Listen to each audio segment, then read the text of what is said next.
기쁘게 계신 여러분 주님의 이름으로 환영합니다. 오늘도 하나님 앞에 나서 예배드립니다.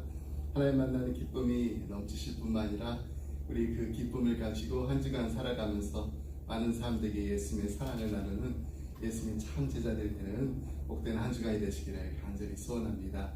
자, 우리 조용히 기도하면서 하나님 앞으로 나아가겠습니다.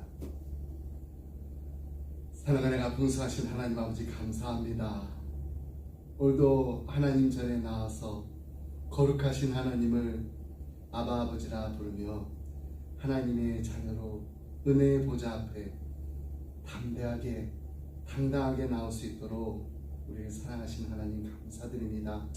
하나밖에 없는 독생자 예수 그리스도를 아낌없이 십자가에 내어주실 만큼 우리를 사랑하신 그 크신 하나님의 사랑이 우리의 가정에 우리 기쁨의 교회에 임하고 머물 뿐만 아니라 풍성히 흘러넘쳐서 우리 주에 아직까지도 예수님 알지 못하고 예수님 꼭 만나야 되는 우리의 형제 자매들, 우리의 가족들, 친척들, 우리의 친구들, 우리 이웃들에게도 그 사랑이 풍성히 흘러넘칠 수 있도록 하나님 저희들 하나님의 도구로 사용하여 주시옵소서. 오늘 하나님 앞에 예배 드릴 때 하나님 저희들의 마음과 정성을 모아서 예배 드립니다. 하나님 저희들의 예배 기뻐 받아 주시옵시고 하나님 홀로 영광 받아 주시옵소서. 감사드리며 이 모든 말씀 우리를 사랑하신 예수 그리스도 이름으로 기도드립니다. 아멘. 찬송가 250장 구주의 십자가 오늘로 찬양하시겠습니다.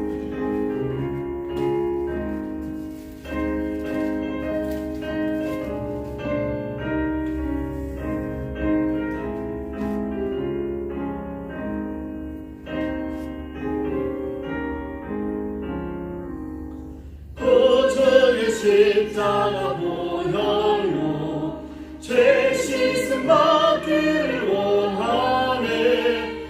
내 죄를 씻으신 주님을 찬송합시다. 찬송합시다. 찬송합시다. 내 죄를 씻으신 찬송합시다. 죄악을 속하여 주신 주, 내 속을 걸어와 대신에 십자가 앞에서 주 이름 찬송합시다. 찬송합시다. 찬송합시다. 내 죄를 씻으신 주님을 찬송합시다.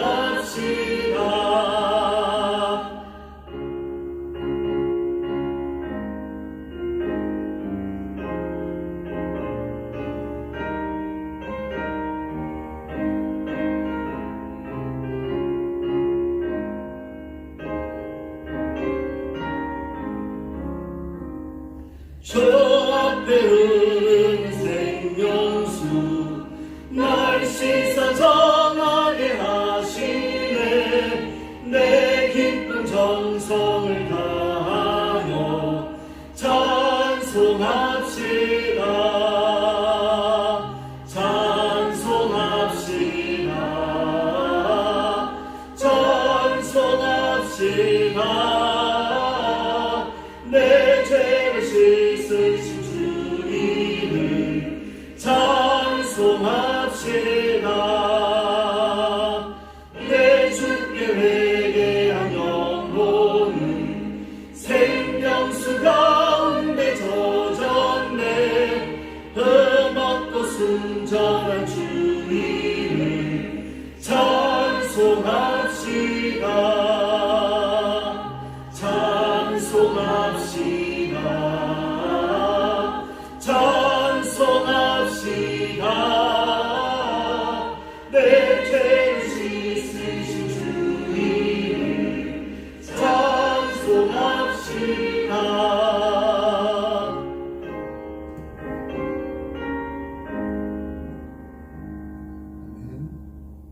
찬송가 505장입니다. 온 세상을 위하여.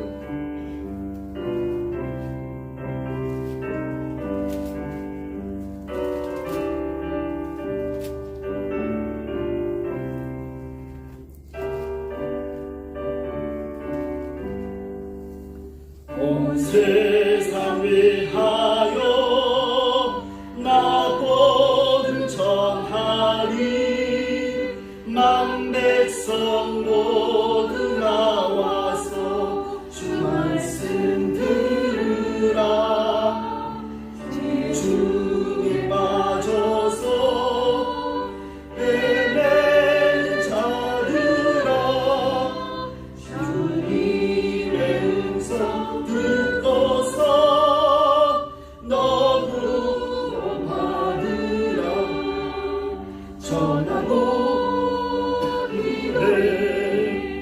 내 주님 되리라 세상 모든 사랑 나 듣고 그 사랑 알고로 온 세상 위하여 이 복음 전하리 저 죄인 회개하고서 주 예수 믿으라 이 세상 구하여 주 허락하신 것 나 증거하지 않으면 그 사랑 모르니 전하고 기도해 내 주님 되라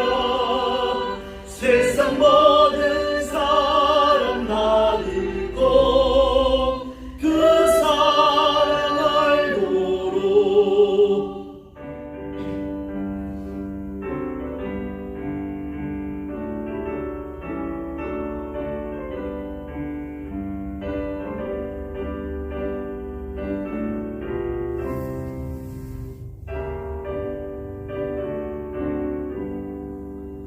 온 세상 위하여 주 은혜 위하네 주 예수 이름 믿고 이 복음 전하자 먼 곳에 나가서 전하지 못해도 나 어느 곳에 있든 채 늘 계도 있으리 전하고 기도해 내 주님 되라 세상 모든 사람 나 듣고 그 사랑 알고로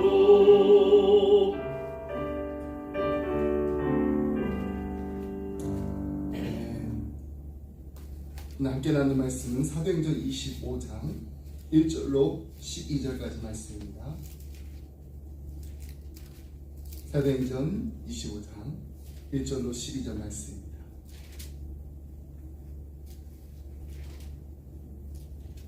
말씀 한 절씩 교독하겠습니다. 베스도가 부임한 지 3일 후에 가이사라에서 예루살렘으로 올라가니 대제사장들과 유대인 중 높은 사람들이 바울을 고소할세 베스도의 호의로 바울을 예루살렘으로 옮기기를 청하니 이는 길에 매복하였다가 그를 죽이고자 함이더라. 베스도가 대답하여 바로에게 가이사에게 고려된 것과 자기도 멀지 않아 떠나갈 것을 말하고 또 이르되 너희 중 유력한 자들은 나와 함께 내려가서 그 사람에게 만일 옳지 아니한 일이 있거든 고발하라 아니라. 베스도가 그들 가운데서 8일 듣고 10일을 지낸 후 가이사랴에 내려가서 이튿날 재판자리에 앉고 바울을 데려오라 명하니 그가 나오매 예루살렘에서 내려온 유대인들이 둘러서서 여러 가지 중대한 사건으로 고발하되 능히 증거를 대지 못한지라. 바울이 변명하여 이르되 유대인들의 율법이나 성전이나 가이사에게나 내가 도무지 될 범죄지 아니하노라 하니 베스도가 유대인의 마음을 얻고자 하여 바울더러 묻되 내가 예루살렘에 올라가서 이 사건에 대하여 내 앞에서 신문을 받으려느냐. 바울이 이르되 내가 가이사의 재판자리 앞에 섰으니 마땅히 거기서 신문을 받을 것이라. 당신도 잘 아시는 바와 같이 내가 유대인에게 불의한 일을 행한 일이 없나이다. 만일 내가 불의를 행하여 무슨 죽을 죄를 지었으면 죽기를 사양하지 아니할 것이나 만일 이 사람들이 나를 고발하는 것이 다 사실이 아니면 아무도 나를 그들에게 내줄 수 없나이다. 내가 가이사께 상소하노라 한데 베스도가 베석자들과 상의하고 이르되 내가 가이사에게 상소하였으니 가이사에게 갈 것이라 하니라. 아멘. 네, 우리 지난주에 살펴본 그 노예 출신이었음에도 총독의 자리까지 오른 벨릭스, 위대한 사도 바울로부터 이런 말씀 들었습니다. 의와 절제 그리고 장차 임할 심판. 근데 그가 그런 그 메시지를 들었음에도 불구하고 그걸 받아들이지 않습니다. 그는 그냥 권력을 남용하고 돈에만 집착한 사람이었습니다. 결국 이제 나중에 네로 황제에게 소환돼가지고 인생의 그 무대에서 불명예스럽게 퇴장하고 말았습니다. 자, 이제 벨릭스의 그 후임 총독인 베스도, 이제 오늘 나오는 총독 이름은 베스도입니다. 이 베스도를 왜 업무를 인계하던 중에도 그 단지 자신의 그 뇌물을 이렇게 주지 않았다라는 그 이유로 인해서 그 바울을 그냥 2년 동안이나 구금한 채 방치해뒀잖아요. 분명히 바울이 무죄임을 알면서도 임기 중에 올바른 그 판결을 내리지 않았습니다. 오히려 유대인들의 환심을 사기 위해서 자유는 줬어요. 근데 이제 제한된 자유를 누리던 그 바울을 다시 결박해서 감옥에 가두는 불의한 행동을 그렇게 끝까지 합니다. 오늘 이 본문은요, 그 이후에 이제 새로운 총독이 왔었을 때 벌어지는 상황에 대해서 우리에게 말해주고 있습니다.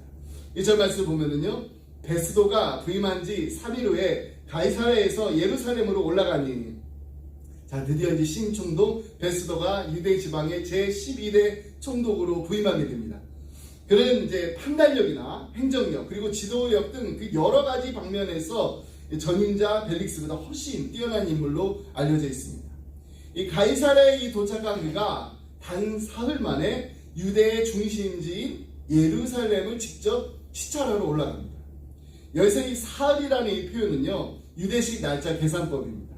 그러니까 도착한 날을 첫째 날로 계산한 뒤에 이튿날을 둘째 날, 그리고 다음 날을 셋째 날로 보는 그런 방식이에요. 그러니까 도착하고 다음 날 그냥 단 하루만 쉬고서 곧바로 예루살렘으로 갔다라는 겁니다. 로마에서 이 가이사랴의 거리를 보면은요, 1393마일이 넘습니다. 블루 화살표가 이제 보면은 이제 로마를 가리키고 있어요. 그리고 이제 그린 화살표가 이제 좀 북쪽에 있는 게 가이사랴고 그 밑에 레드 화살표가 예루살렘입니다. 오늘날처럼 이게 뭐 비행기라든지 뭐 고속열차가 있으면 좋은데 당시에는 그런 어떤 교통수단이 없었습니다. 이 거리는요, 범선을 타고서 배를 타고 이용해도요, 최소한 열흘 이상 걸리는 아주 고된 항해였습니다. 근데 이 베스도가요, 그 긴 여정을 마친 후에 한 일주일 정도 쉬어야 되잖아요.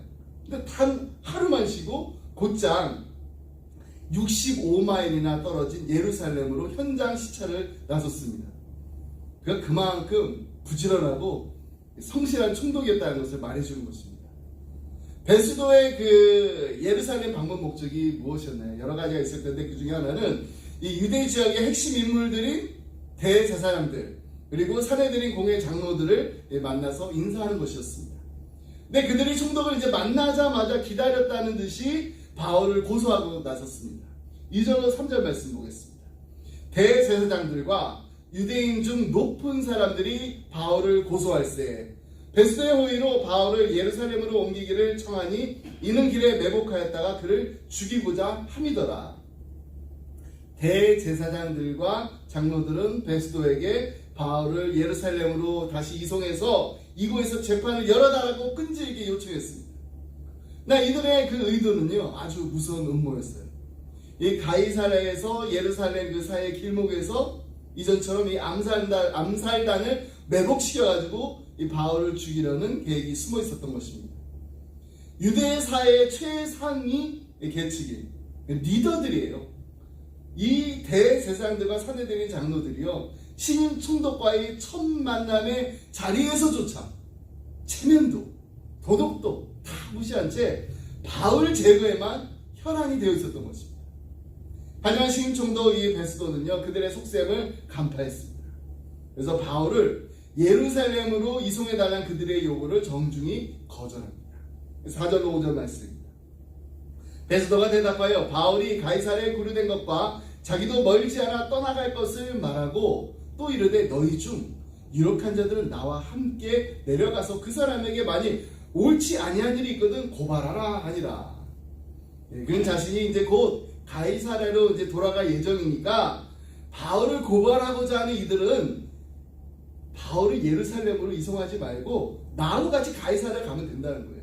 그래서 거기 가가지고 정식 재판 절차에 따라서 그때 가서 고소를 하라고 권했습니다. 베스도는 아주 단호하면서도 신중한 지도자였던 것입니다. 근데 오늘 본문을 보면은요, 우리가 이미 이 사도행전 23장, 24장에서 살펴보았던 장면들이 마치 이렇게 반복처럼 계속해서 똑같은 일들이 이루어지는 것을 볼 수가 있습니다.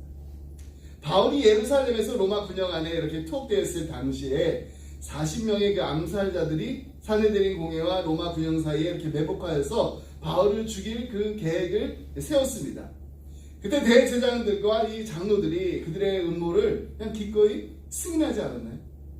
이 사실을 전해 들었던 예루살렘의 천부장이 한밤중에 병사 470명을 동원해가지고 바울을 가이사랴에 있는 총독 벨리스에게 급히 이송했습니다. 2년 전에 있었던 일. 그래서 대장이 아나니아와 장로들이 자신들이 고용한 운병과 더들로를 데리고 와가지고 예루살렘에서 약 65마일이나 떨어진 그 가이사랴까지 찾아가지고 바울을 고발했습니다. 근데 놀랍게도 오늘 본문 속에서 그와 똑같은 장면이 다시 펼쳐지고 있다는 것입니다. 이건 단순히 그냥 과거의 사건을 되풀이해서 설명한 것이 아닙니다. 사도행전 23장과 24장은요 전임 총독 벨리스 시절의 일이고, 오늘 본문은 분명히 25장은요 신임 총독 베스도 부임 이후의 이야기입니다. 그리고 그 사이에는 무려 2년이라는 시간이었습니다. 2년이요. 하지만 이 2년이라는 시간이 지나고 나서도 유대 사회의 최고위층인 이 대제사장들과 장로들은 예전과 똑같은 일을 반복하고 있는 거예요. 게다가 이들은 2년 전과 다른 사람들이 아닙니다. 구약시대에는 대제사장이 한 명이었습니다. 그리고 그 임기는 종신이었어요. 그러니까 죽을 때까지 한 명밖에 없어요. 그러니까 대제사장이 죽으면은 그 아들이 한 명이 그 직을 이어받는 게 원칙이었습니다. 그래서 구약 성경에는 늘 대제사장 이렇게 단수로 표현되어 있는데, 신약에 들어와 가지고 이스라엘이 이제 로마 제국의 지배를 받으면서 대제사장은요 이 로마 권력자들의 입맛에 따라서 수시로 교체되곤 했습니다. 심지어 이 대제사장이 살아 있는데도 다른 사람이 임명이 돼요. 그러니까 전임 대제사장, 신임 대제사장, 이게 동시에 존재하는 일이 발생했습니다. 이런 배경 때문에 신약 성경에 보면은요 대제사장 이렇게 단수가 아니라 종종 대제사장들이라는 이 복수 표현이 사용된 것입니다. 사도행전 23장과 24장에 등장한 대제사장은 아나니아였습니다. 그러나 벨릭스 총독 그 통치 말기에 분봉한 헤롯 그 아그리파 2세에 의해서 아나니아가 해임이 됩니다. 그래서 새로 대제사장을 이어받은 사람이 이스마엘. 따라서 지금 신임 총독 벨릭스가 부임했을 당시에는 대제사장이 아나니아가 아니라 이스마엘이었습니다. 하지만 전임 대제사장인 아나니아도 죽지 않았어요. 여전히 생존해 있었기 때문에 오늘 본문에도 보면은 대제사장들이라는 이 복수형 표현이 쓰여진 것입니다. 2년 전에 대제사장 아나니아와 장로들이 바울을 고발했습니다. 당시 그 고발할 당시에 이스마엘은 장로들 속에 포함되어 있을 것입니다. 그리고 2년 후에 오늘 본문에서 대제사장들과 장로들이 이제 신총독 베스도 앞에 나왔습니다. 다시 바울을 고발할 때는 전임 대제사장 아나니아는 이제 대제사장들 속에 포함된 것입니다. 그러니까 2년이라는 시간이 흐른 동안에 사람이 바뀐 것 같지만 사실 동일한 인물들이 계속해서 동일한 수법으로 동일한 불의로 이 바울을 계속해서 고소하고 있는 거예요. 대제사장의 무리는요 예루살렘 현지 시찰에 나선 이 신총독 베스도와 첫 대면에서부터 바울을 고소하고 나섰습니다. 그리고 지금 예루살렘 있지 않잖아요. 가이사랴에 있습니다. 가이사랴의 투옥 중인 그 바울을 예루살렘으로 이송해가지고 그곳에서 재판을 열어달라고 베스도에게 끈질기게 집요하게 요청하고 있는 것입니다. 그럼 누구보다도 로마 제국의 실정법 아래서는 바울에게 사형을 선고하는 것이 불가능한 사실을 잘 알고 있었기 때문에 그렇게 끈질기게 요구했던 겁니다. 결국 이들의 진짜 목적은 무엇인가요? 2년 전과 마찬가지입니다. 똑같은 것입니다. 이렇게 오게 해가지고 가이사랴에서 예루살렘 오게 하는 동안 암살단을 보내가지고 길에서 바울을 죽이려고 했던 것입니다. 그러나 신총독 베스도는 그들의 속내를 꿰뚫어 본 듯이 요청을 정중히 거절했습니다. 그럼 며칠 내로 가이사랴로 내가 다시 복귀할 예정이니까 바울을 정말로 고발하고자 하는 사람들은 나와 함께 내려가자라고. 그래서 가이사랴에서 정식 재판을 통해서 고발하라고 말합니다. 6절 말씀 보겠습니다. 베스도가 그들 가운데서 8일 혹은 10일을 지낸 후 가이사랴로 내려가서 이튿날 재판 자리에 앉고 바울을 데려오라 명하니. 베스도 총독은 예루살렘에 여드레 내지 열흘가량 머문 뒤에 이제 가이사랴로 되돌아갔습니다. 오가는 여정을 포함하면 총 열흘이 소요된 이 예루살렘 현지 시찰이었습니다. 근데 당시 이렇게 새로 부임한 총독들이요, 이런 일을 하지 않아요. 이렇게 주요 도시를 순시할 때는 여러 날 동안 호화로운 이런 환영 그 연회를 받는 것이 일반적이었습니다. 그런 관례를 고려해 봤을 때 이 베스도 총독은요, 한 열흘 만에 무엇을 하냐? 예루살렘까지 내려가가지고 시찰을 마칩니다. 매우 이례적인 일입니다. 그만큼 그가 성실하다는 것을 보여주는 일입니다. 베스도 총독이 가이사랴에 기임할 때 대제사장 무리도 그와 함께 예루살렘에서 65마일이나 떨어진 가이사랴에 동행했습니다. 목적이 하나밖에 없습니다. 총독의 제안대로 가이사랴 법정에서 이제 바울을 고발하기 위해서였습니다. 가이사랴에 이제 도착한 이 베스도 총독이요, 이튿날 곧바로 재판석에 앉아서 바울을 호출합니다. 7절 말씀입니다. 그가 나오매 예루살렘에서 내려온 유대인들이 둘러서서 여러 가지 중대한 사건으로 고발하되 능히 증거를 대지 못한지라. 바울이 총독의 호출을 받고 법정에 이제 출두합니다. 유대인들은 바울을 에워싸고서 여러 가지 심각한 혐의로 고발했습니다. 그런데 2년 전이랑 똑같아요. 다른 것이 있다면은 이번에는 운병과 더둘로를 데리고 오지 않았다는 거예요. 아마도 더둘로를 또 고용해봤자 그냥 말만 그냥 번지르르게 할 뿐 실제로는 아무런 효과가 없다는 것을 이들이 이미 깨달았기 때문입니다. 대신에 대제사장 무리가 직접 나와서 여러 혐의로 바울을 고발했는데 증거가 없어요. 어떤 것도 입증할 수가 없었습니다. 그들이 말하는 여러 가지 중대한 사건이라는 표현은 본질적으로 2년 전에 더둘러가 주장했던 그 고발 내용과 똑같이 반복되는 것입니다. 하지만 바울은 유대인의 율법도 성전도 로마 황제에 대한 법도 거스른 적이 없었습니다. 그들의 고소는 그냥 아무런 근거 없는 그냥 거짓말이었어요.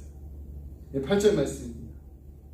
바울이 변명하여 이르되 유대인의 율법이나 성전이나 가이사에게나 내가 도무지 죄를 범하지 아니하였노라 하니. 바울이 말합니다.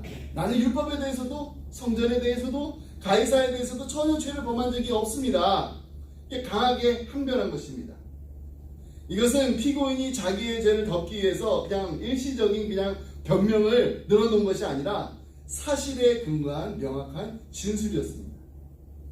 다메섹 도상에서 주님의 부르심을 받은 이후 바울은 하나님의 법은 물론 세상의 법을 어긴 적이 단 한 번도 없었습니다. 그는 언제나 하나님의 뜻에 따라서 정직하고 신실하게 살아온 하나님의 사람이었습니다. 그래서 이제 베스도 총독이 이제 바울에게 직접 이렇게 질문을 해요. 베스도가 유대인의 마음을 얻고자 하여 바울더러 묻되 내가 예루살렘에 올라가서 이 사건에 대하여 내 앞에서 신문을 받으려느냐. 바울이 나는 아무런 죄를 범한 적이 없다라고 이렇게 확고하게 진술을 하니까 그 진술을 들은 베스도 총독이 바울에게 예루살렘으로 올라와서 자신의 입회하에 사내들의 공회의 그 재판을 받을 의사가 있냐고 또 물었습니다. 그래서 베스도 총독이 그 전임 총독 벨리스처럼 비굴하게 단지 그냥 유대인의 환심을 사기 위해서 그런 목적으로 던진 질문은 아니었습니다. 만약에 신총독 베스도 총독이 그런 유대인의 환심을 사는 목적이 있었다라면요, 그가 예루살렘을 현지 시찰 중이었을 때 바울을 예루살렘으로 이송시켜달라는 그 대제사장들이 무리들의 그 요청이 있었잖아요. 그냥 그걸 받아들여가지고 그때 그냥 예루살렘으로 다시 불러 올릴 수도 있었습니다. 바울의 의사를 물어볼 필요가 없었어요. 그냥 바울을 그냥 예루살렘의 사내들인 공회에 넘겨버리면 되는 것이었습니다. 근데 베스도 총독은요, 율법이나 성전이나 가이사에게나 내가 도무지 죄를 범하지 아니하였다는 바울의 단호한 진술을 듣고서 바울이 자신의 제안을 받아들이지 않을 것임을 이미 알아들었어요. 그렇지만 베스도 총독이 자신이 직접 입회할 테니까 예루살렘에 올라가가지고 거기서 사내들인 공회에서 재판을 다시 받겠느냐, 이 질문을 바울에게 공개적으로 한 이유는 무엇일까요? 총독은요, 정치인입니다. 그러니까 그가 정치인으로서 지금 이 가이사랴까지 따라온 이 대제사장의 그 무리의 입장도 생각을 해야 됩니다. 그러니까 이들의 입장도 고려하는 어떻게 보면 이 고도의 정치적 제스처를 취한 것입니다. 그러나 바울은 그 제안까지도 아주 단호하게 거절합니다. 10절 말씀 보니까 바울이 이르되 내가 가이사의 재판자의 앞에 섰으니 마땅히 거기서 신문을 받을 것이다. 당신도 잘 아시는 바와 같이 내가 유대인들에게 불의를 행한 일이 없나이다. 바울이 반대 외칩니다. 나는 지금 로마 황제의 재판석 앞에 서 있습니다. 그러니까 마땅히 이 자리에서 재판을 받아야 할 것입니다. 바울은 자신이 로마 그 시민이라는 것을, 시민권자라는 것을 근거로 해서 로마 법정에서 재판받을 권리가 있다는 것을 분명히 주장했던 것입니다. 그리고 그는 자신이 유대인들에게 아무런 해를 끼치지 않았음도 말해주고 있습니다. 베스도 총독 역시도 그 사실을 알고 있다라고 말했습니다. 계속해서 11절 말씀. 만일 내가 불의를 행하여 무슨 죽을 죄를 지었으면 죽기를 사용하지 아니할 것이나 만일 이 사람들이 나를 고발하는 것이 다 사실이 아니면 아무도 나를 그들에게 내줄 수 없나이다. 내가 가이사께 상소하노라 한데, 바울이 이제 자신의 생명을 걸고 말합니다. 만일 내가 죽어야 될 마땅한 죄를 범했다라면은 나는 죽기를 마다하지 않겠습니다. 그런데 지금 이들이 고발하는 내용은 사실이 아닙니다. 사실이 아니라면 아무도 나를 그들의 손에 넘겨줄 수 없습니다. 뭐냐면 나는 로마 시민으로서 마지막 권리를 행사하겠습니다. 나는 가이사에게 상소합니다. 그냥 단순한 그 항소가 아닙니다. 목숨을 건 신앙의 결단이었습니다. 바울은 유대인의 그 위협 앞에서 타협하거나 물러서지 않았습니다. 또 베스도의 어떤 그런 고도적인 그 정치적 계산에도 흔들리지 않았습니다. 그는 로마의 황제 앞에서라도 진리를 말하겠다라고 복음을 증언할 그 기회를 붙들기로 결정한 것입니다. 총독 베스도는 이 바울의 요청을 받아들입니다. 해석자들과 이제 함께 그 상의한 끝에 내가 가이사에게 상소했으니 가이사에게 갈 것이라고 선언합니다. 이것은요, 이제 이 바울의 그 로마행이 공식적으로 결정되었음을 의미합니다. 이제 바울은 로마에 가야 됩니다. 그의 오랜 소망이었던 재판을 받으러 가는 게 오랜 소망이 아니라 로마 선교, 로마에 가서 복음을 전하는 것, 이것이 아이러니하게도 포로의 신분으로서 이루어진 것입니다. 그렇게 바울은 로마 황제에게 상소함으로써 정식으로 로마행이 결정됐습니다. 그러나 베스도 총독은요, 바울을 로마로 보내면서 한 가지 난감한 그 문제에 부딪히게 됩니다. 이 로마로 보내려면 이제 상소장을 이제 작성해야 돼요. 이 상소장을 이제 작성하려면 바울이 지금 어떠한 제목 때문에 재판을 받아야 됩니다. 이렇게 명확하게 기록을 해야 되는데 지금 바울의 혐의에 대해서 아무런 확실한 근거가 없습니다. 유대 지도자들이 지금 제기한 그 고발 내용을 보면 이게 모두 다 종교적인 문제에 불과합니다. 이 로마 법상 죄로 보기 어려운 것들입니다. 그 무렵에 마침 분봉왕 아그리파 2세와 그의 누이 버니게가 신총독 베스도를 예방하기 위해서 가이사랴를 방문합니다. 헤롯 대왕의 증손자였던 아그리파 2세, 갈릴리와 이 베레아의 분봉왕이었습니다. 예루살렘 성전의 그 감독권 그리고 대제사장 임명권을 갖고 있는 왕입니다. 대제사장을 아나니아에서 누구로요? 이스마엘로 교체한 사람도 바로 이 아그리파 2세였습니다. 베스도가 이 기회를 놓치지 않습니다. 이 총독 베스도는요, 이 바울의 사건을 이제 아그리파 2세와 그 왕과 상의를 합니다. 14절로 16절 말씀드리겠습니다. 여러 날을 있더니 베스도가 바울의 일로 왕에게 고하여 이르되 벨릭스가 한 사람을 구류하여 두었는데 내가 예루살렘에 있을 때 유대인의 대제사장들과 장로들이 그를 고소하여 정죄하기를 청하기에 내가 대답하되 무릇 피고가 원고들 앞에서 고소 사건에 대하여 변명할 기회가 있기 전에 내주는 것은 로마 사람의 법이 아니라 하였노라. 네, 베스도 총독이 처음에 부임하자마자 어디를 갔다 했죠? 네, 예루살렘에 갔습니다. 예루살렘 그 현지시찰 나갔더니 이 대제사장 무리들이 그냥 바울을 고소하는데 그친 것이 아니라 신총독 베스도에게 바울을 정죄해달라고 이렇게 요청했습니다. 그러니까 예루살렘에도 지금 있지 않은, 지금 가이사랴에서 구금되어 있는 바울에게 유죄 판결을 내려주세요, 이런 무리한 요구를 했다라는 거예요.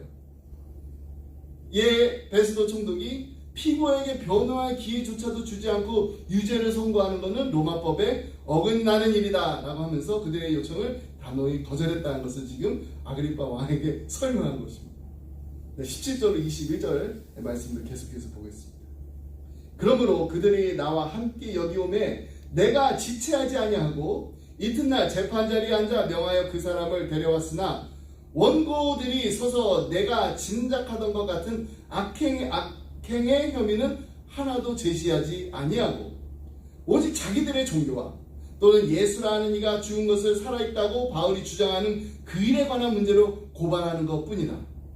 내가 이에 대하여 어떻게 심리하는지 몰라서 바울에게 묻되 예루살렘에 올라가서 이 일에 신문을 받으려느냐 한즉 바울은 황제의 판결을 받도록 자기를 지켜주기를 호소하므로 내가 그를 가이사에게 보내기까지 지켜두라 명하노라 하니 대장 무리는요 가이사랴까지 총독을 따라서 바울을 여러 가지 혐의로 다시 고발했지만은 바울이 로마제의 실천법을 어겼다는 어떤 구체적인 혐의나 증거를 전혀 제시하지 못했다라는 거예요. 오히려 그들이 집중한 것은 자신들의 그 종교법, 또 예수의 부활에 관한 문제들이었다는 것입니다.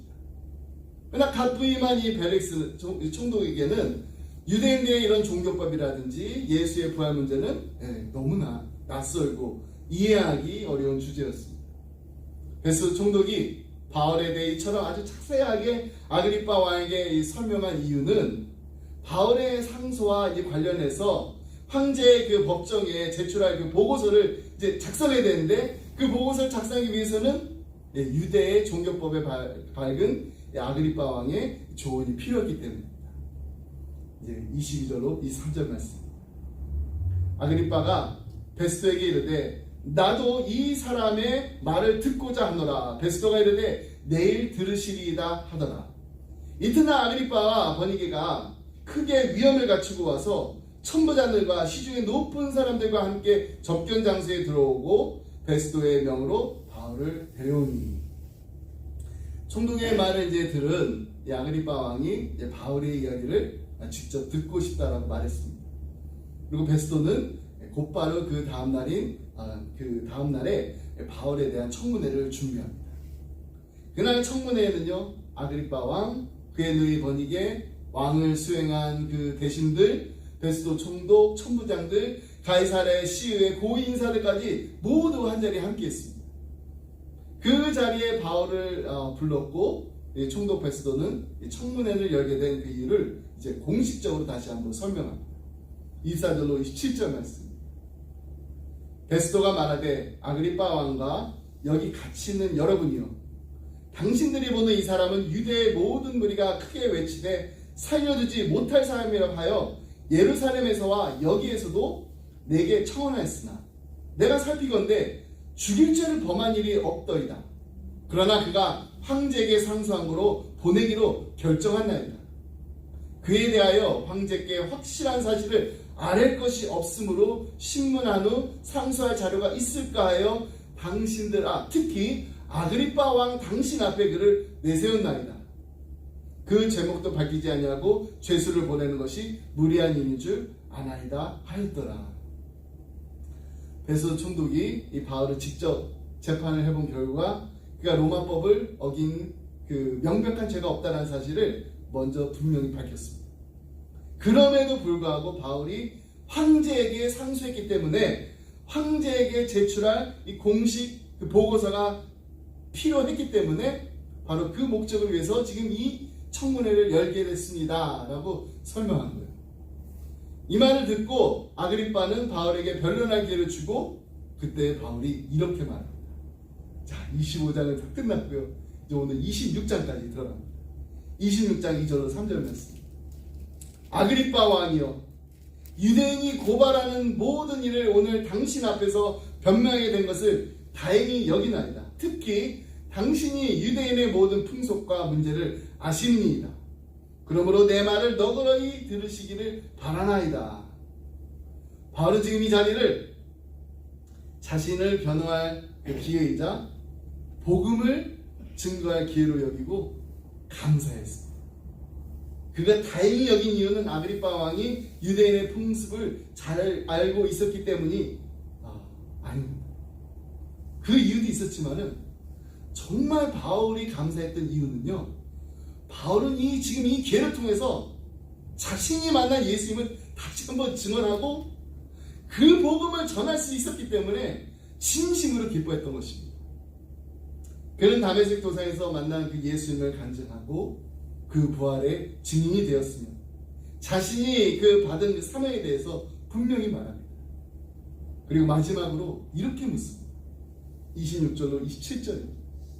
왕께서는 이 일을 아시기로 내가 왕께 담대히 말하노니 이 일에 하나라도 아시지 못함이 없는 줄 믿나이다. 이 일은 한쪽 구석에서 행한 것이 아니니이다. 아그리빠 왕이여, 선지자를 믿으시나이까? 믿으시는 줄 아나이다. 아그리빠가 곧장 이렇게 대답합니다. 28절 말씀. 아그리빠가 바울에게 이르되 네가 적은 말로 나를 권하여 그리스도인이 되게 하려 하는도다. 아그리빠는 복음을 받아들이지 않았어요. 하지만 지금 바울이 복음을 전하고 있다는 사실만큼은 분명히 있습니다.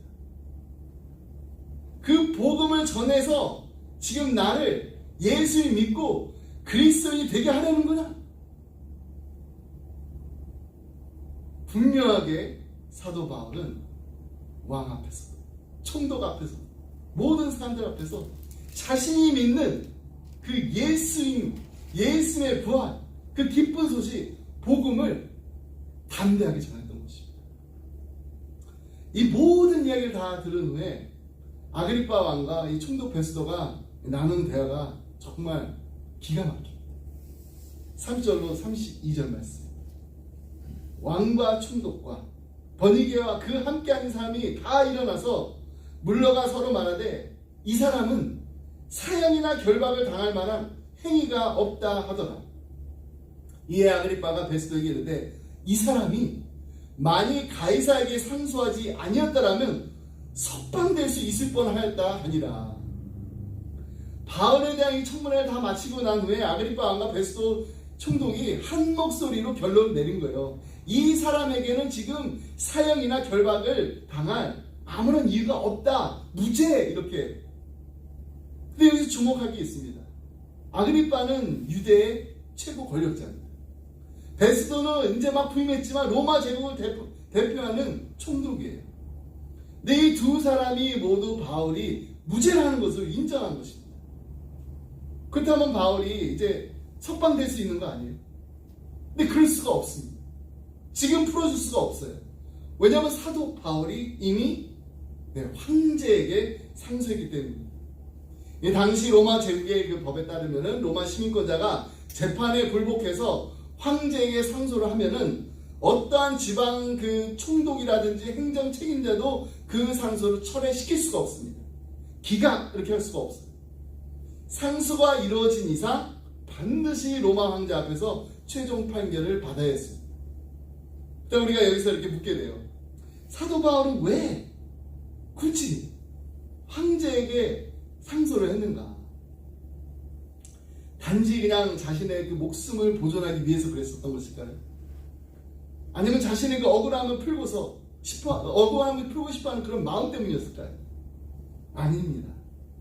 바울은요, 단지 그냥 무죄를 주장하는데 그친 게 아닙니다. 그의 상소에는 하나님께 주신 더 큰 뜻과 사명이 담겨져 있습니다. 그가 황제에게 상소한 이유는 곧 로마로 가기 위함이었습니다. 다시 말해서 복음을 전하기 위해서였다는 것입니다. 바울은요, 로마에서 복음을 전하겠다는 그 하나님의 그 부르심을 알고 있었고, 자신의 그 모든 재판 과정을 통해서 그 문이 지금 열리고 있음까지도 믿음으로 분별했던 것입니다. 바울이 사용한 이 상소라는 말은요, 헬라어로 에피칼레오마예요. 이게 그냥 당시 그냥 법정 용어로서 상고하다라는 그런 뜻으로 쓰였지만은, 원래는 이 단어가 로마 군대가 대규모 전쟁을 치르기 위해 출정할 때 사용했던 군사용 언어였다는 것입니다. 다시 말해서 바울은 그냥 단순히 자신의 그 억울함을 호소한 게 아니라는 거예요. 복음이 이제 유대교의 한계를 넘어서 로마 제국의 심장부로 나아가야 할 때임을 담대하게 선포한 것입니다. 바울이 가이사 앞에서, 황제 앞에서, 온 세상을 향해서 외칩니다. 에피 칼레오 말, 복음을 들고 로마를 향해서 출정을 나가는 거예요. 한마디로 영적 선전포고를 했던 것입니다. 만약 이런 상소 없이 그냥 재판이 자연스럽게 끝났다라고 하면은 유대 지도자들이나 로마 총독이 바울의 무죄에 합의함으로 풀려났을 것입니다.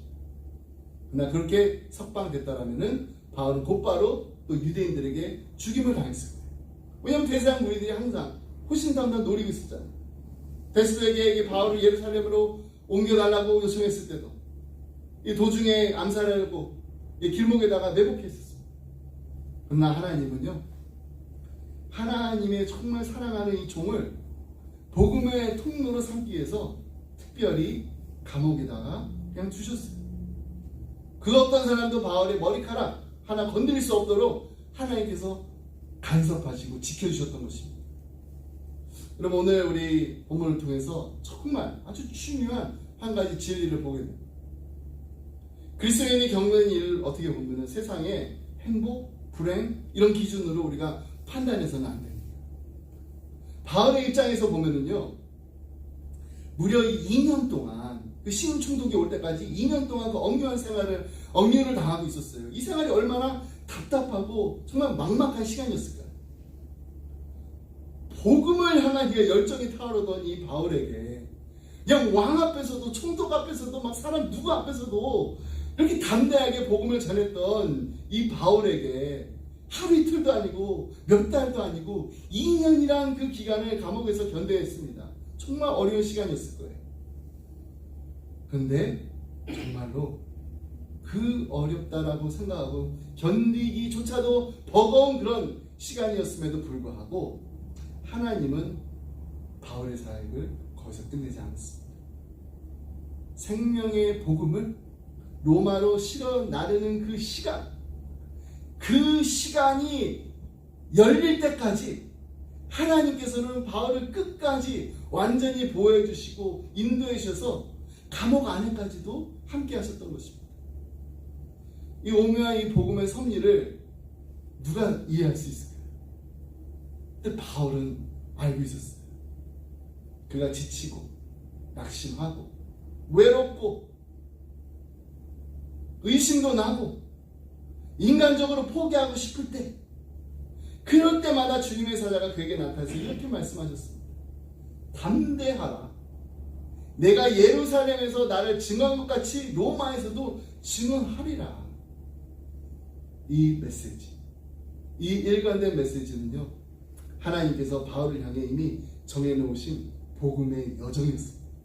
하나님께서 정해놓으신 이 모든 것의 설계자, 주관자가 누구입니까? 아그리파 왕입니까? 베스도 총독인가요? 아니면 바울 자신인가요? 아니에요. 오직 하나님 한 분이 계획하시고 하나님께서 이루신 일입니다.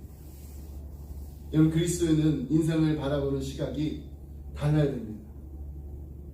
세상에서 보면은 정말 그렇게까지 복음을 전하려고 온 힘을 다해서 생명을 다 내놓고, 근데 바울은요, 정말로 자신의 모든 것을 다 걸고 이 영적 전쟁을 임했습니다. 믿지 않는 이들이 볼 때는 정말 우리가 이처럼 이렇게 소중히 여기고 있는, 목숨처럼 붙들고 있는 이 복음, 이게 어떻게 보면은 세상 사람들 볼 때 너무나도 우습고 그냥 별것도 아닌 것처럼 볼 수가 있어요. 하지만 믿음의 눈이요, 하나님의 은혜를 입은 자라면은 하나님께서 명하신 그 삶에 이런 부르심이 있다라는 것이 얼마나 감사하고, 이 부르심을 위해서 나의 모든 것을 다 불태우겠다라는 열정을 가지고 살아갈 수가 있습니다. 여러분, 하나님께서 우리를 지금 어느 자리에 두셨나요? 하나님께서 지금 우리를 어느 자리에 두셨든지 우리는 지금 그 자리에서 최선을 다해 살아나가야 될 이유가 있습니다. 때로는요, 가로막힌 것 같은 시간이 있습니다. 그냥 다 꽁꽁 묶여가지고 꼼짝 못할 것 같은 그런 시기를 견뎌내는 거, 어떻게 보면 그것도 우리의 소명입니다. 왜냐하면은 그 자리가 바로 복음을 위한 자리이기 때문입니다. 우리가 너무나 잘 아는 말 중에 이런 말이 있잖아요. 자리가 사람을 만든다. 이 말은요, 책임 있는 어떤 그런 자리에 오르게 되면요, 그만큼 책임감을 가지고 일하게 되고, 또 그 과정 속에서 사람이 이렇게 성장하게 되고 결국 그 자리에 걸맞는 인물이 된다라는 의미일 것입니다. 그래서 자리가 사람을 만든다. 하지만 이 말이요, 항상 맞는 것은 아닙니다. 어떤 자리에 오르는 것도 중요하지만은 정말 그보다 더 중요한 것은 그 자리를 어떤 생각과 어떤 태도로 지금 감당하고 있느냐는 것입니다. 아무리 좋은 자리에 올라갔다 하더라도 그냥 그 자리만 믿고 일하는 사람과 그 자리에 걸맞게 일하는 사람은 분명한 큰 차이가 있습니다. 우리가 정말로 한 나라의 대통령만 보아도 그 차이를 알 수가 있어요. 같은 자리에 앉아 있지만은 어떤 사람은 정말 나라를 위해서, 국민을 위해서 자신을 희생하고, 또 어떤 사람은 그냥 그 자리를 이용해서 그냥 자신을 드러내기에 그냥 바쁩니다. 결국 자리가 사람을 만드는 게 아닙니다. 그 자리를 대하는 마음이 그 사람을 만들어가는 것입니다. 정말로 사람을 만드는 것은 자리가 아니에요. 정말로 사람을 만드는 것은 사명입니다. 사명이 사람을 만듭니다. 사도 바울은 그 마음속에 다메섹에서 만난 그 예수님과의 그 뜨거운 사랑, 주님으로부터 받은 그 사명을 25년이 지나도록 꺼뜨리질 않았어요. 그래서 어떤 자리에 가든 그 자리를 복음 전파의 현장으로 만들었던 것입니다. 총독 앞에서도, 왕 앞에서도, 황제 앞에서도 자신의 그 자리를 복음의 기회로 삼았습니다. 그러나 어떤 자리에 있어도 자신이 누군지, 그리고 무엇을 위해 살아야 하는지를 잊지 않았던 것입니다. 우리도 바울과 같이 말하기 원합니다. 나는 예수의 사람입니다. 나는 예수님의 제자입니다. 나는 예수님의 대사입니다. 나는 예수님 위해 살고 예수님 위해 죽을 수 있습니다. 왜냐하면 예수님이 나를 위해 죽으셨고 부활하셨기 때문입니다. 아멘. 이 고백은 교회 안에서만 하는 고백이 아닙니다. 세상 사람들 앞에서도 분명히 선포돼야 됩니다. 하나님께서 오늘 우리에게 주신 그 자리에서, 가정에서, 직장에서, 교회에서 우리가 그 자리를 어떻게 감당하느냐가 바로 우리의 믿음을 보여주는 증거가 되는 것입니다. 그 자리를 축복의 자리로 바꾸는 사람, 그 자리를 복음의 통로로 삼는 사람이 진짜로 하나님께서 기뻐하시는 사람입니다. 우리가 서 있는 자리, 그것이 바로 복음의 자리가 되길 원합니다.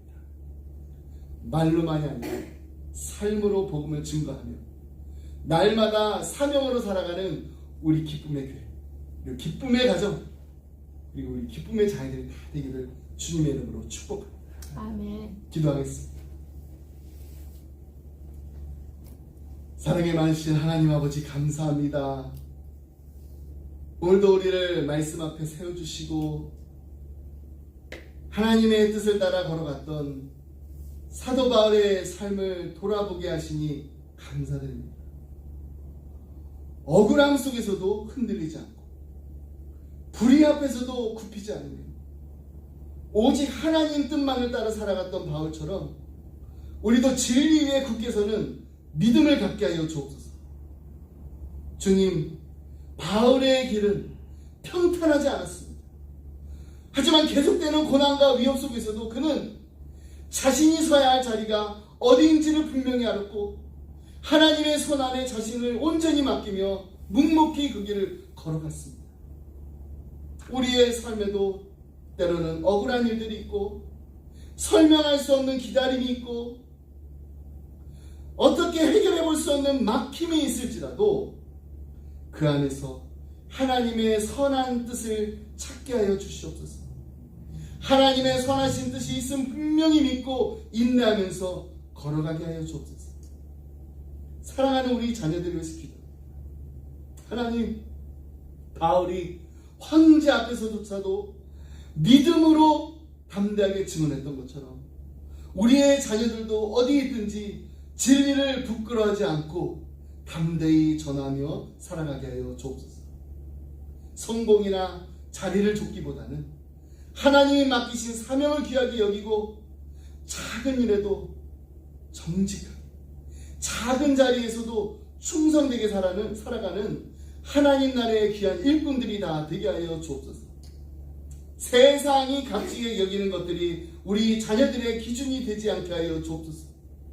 오직 하나님의 말씀만 붙잡고 하나님의 사랑이 이들을 이끄는 삶의 빛이 되게 하여 주옵소서. 우리 기쁨의 가정, 믿음의 자녀들을 세워가는 기도의 울타리가 되게 하여 주시옵시고 우리 기쁨의 교회가 다음 세대를 든든히 세울 수 있는 믿음의 터전이 되게 하여 주옵소서. 감사드리며 이 모든 말씀 예수 그리스도의 이름으로 기도드립니다. 아멘. 자, 우리 다 같이 우리 지난주에도 함께 불렀습니다. 주님 다시 오실 때까지 우리 함께 찬양하겠습니다.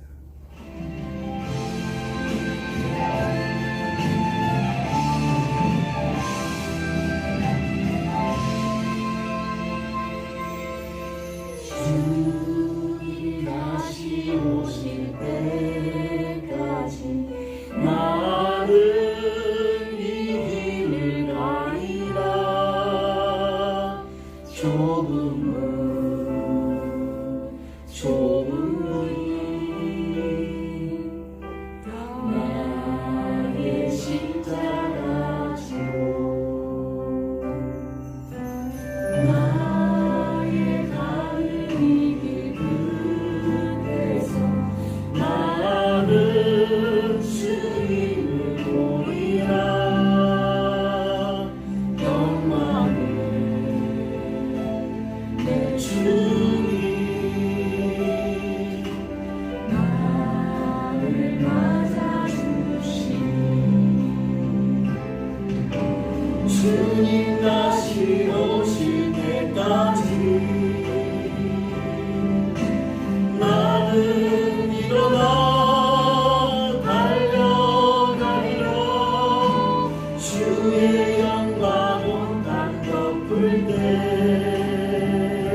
덮을 때 나는 일어나 노래하리. 내 사모하는 주님 온 세상 구주시라. 내 사모하는 주님 영광의 왕이시라.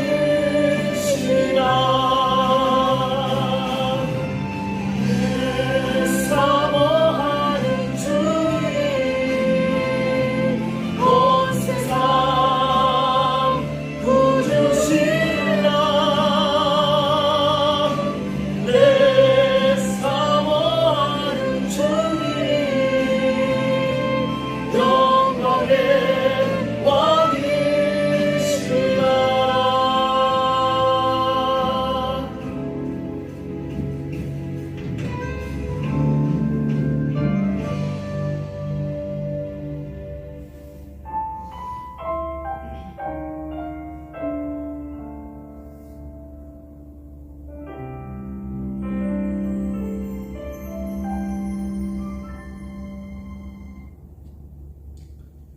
이제는 우주 예수 그리스도의 은혜와 하나님 아버지의 그 크신 사랑과 성령님의 감동 감화 교통하심 주님 다시 오실 그때까지 좁은 문 좁은 길을 나의 십자가를 지고 주님만을 바라보며 표대를 향하여 날마다 담대히 묵묵하게 걸어가겠습니다.